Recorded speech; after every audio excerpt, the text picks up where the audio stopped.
Alors que les rumeurs concernant une hypothétique visite de Charles III et de la reine Camilla en Australie s'intensifient, Tom Parker Bowles, le fils de la souveraine, a vendu la mèche aux journalistes du Sydney Morning Herald la semaine dernière.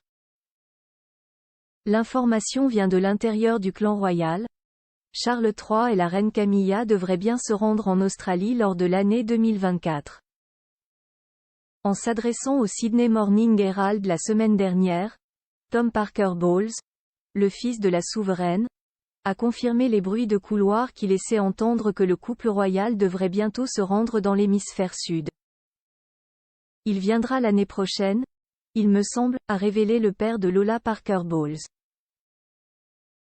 Mais quand il fut interrogé plus en détail, le critique culinaire a assuré qu'il n'était pas au fait des détails de ce voyage.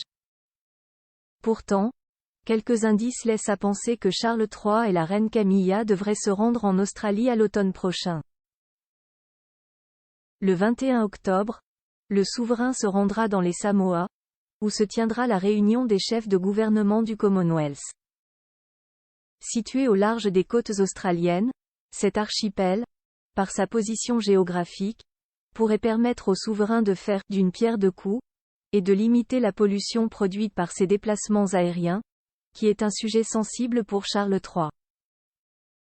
Plus grand que photo Charles III et Camilla en France.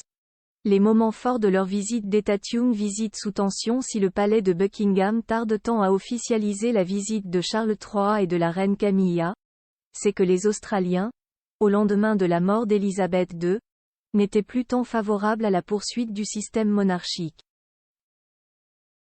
Selon un sondage conduit par l'Institut Resolve Political Monitor, 46% des Australiens se seraient exprimés en faveur d'un futur républicain, refusant de voir Charles III comme leur nouveau chef d'État.